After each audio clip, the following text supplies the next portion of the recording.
നമസ്കാരം.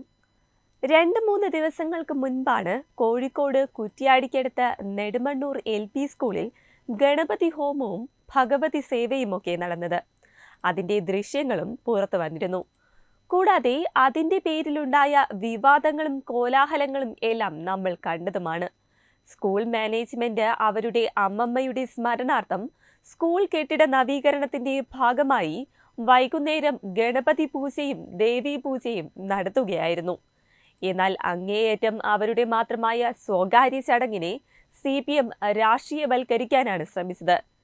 എന്നാൽ ഗണപതി ഹോമം നടത്തിയതിന് കോഴിക്കോട്ടെ സ്കൂൾ മാനേജറെ അറസ്റ്റ് ചെയ്ത പിണറായിയുടെ പോലീസ് ഡ്യൂട്ടിക്കിടയിൽ എന്താണ് ചെയ്തതെന്ന് നിങ്ങൾക്ക് കാണണ്ടേ? നിങ്ങൾ തന്നെ അതൊന്ന് കണ്ടു നോക്ക്.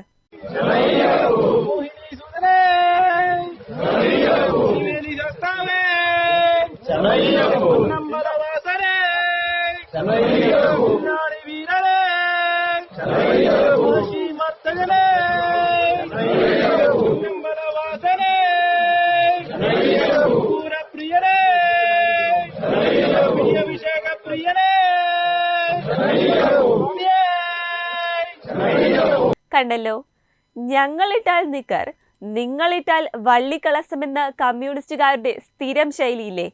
അത് തന്നെയാണ് നമ്മൾ ഇവിടെയും കണ്ടത്. ഗണപതി ഹോമം നടത്തിയതിന് കോഴിക്കോട്ടെ സ്കൂൾ മാനേജറെ അറസ്റ്റ് ചെയ്ത പിണറായിയുടെ അതേ പോലീസ് തന്നെയാണ് ഡ്യൂട്ടിക്കിടയിൽ പോലീസ് ബസ് ആരതിയൊഴിഞ്ഞ് പൂജിക്കുന്നത്. അതെന്താ മുഖ്യമന്ത്രി, നിങ്ങളുടെ പോലീസിനും മറ്റും എന്തുമാകാം, എന്നാൽ മറ്റുള്ളവർ അത് ചെയ്താൽ തെറ്റെന്നാണോ? തീർച്ചയായും ഈ ചോദ്യത്തിന് ഉത്തരം കിട്ടേണ്ടതുണ്ട്. കാരണം സ്കൂൾ മാനേജ്മെന്റ് അവരുടെ അമ്മമ്മയുടെ സ്മരണാർത്ഥമാണ് സ്കൂൾ കെട്ടിട നവീകരണത്തിന്റെ ഭാഗമായി ഗണപതി പൂജയും ദേവീ പൂജയും നടത്തിയത്. പറയുകയാണെങ്കിൽ അങ്ങേയറ്റം അവരുടെ മാത്രമായിട്ടുള്ള ഒരു സ്വകാര്യ ചടങ്ങ്.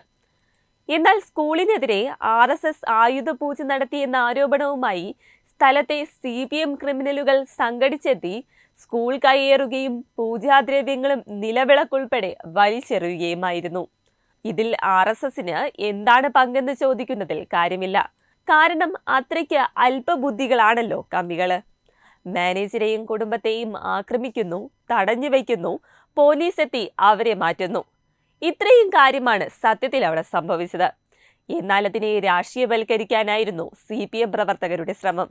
എന്തായാലും സർക്കാർ സ്ഥാപനങ്ങളിൽ വരെ എന്തിന്, യുദ്ധവിമാനങ്ങൾ വരെ പൂജ നടത്തുന്ന സാംസ്കാരിക പാരമ്പര്യമുള്ള നാട്ടിൽ സ്വന്തം മാനേജ്മെന്റ് സ്കൂളിൽ തികച്ചും സ്വകാര്യ പരിപാടിയായി പൂജ നടത്തിയത് CPM-കാരന് സഹിക്കാതിരിക്കാൻ കാരണം നമ്മൾ എവിടെയും തിരഞ്ഞു പോകേണ്ട കാര്യമില്ല.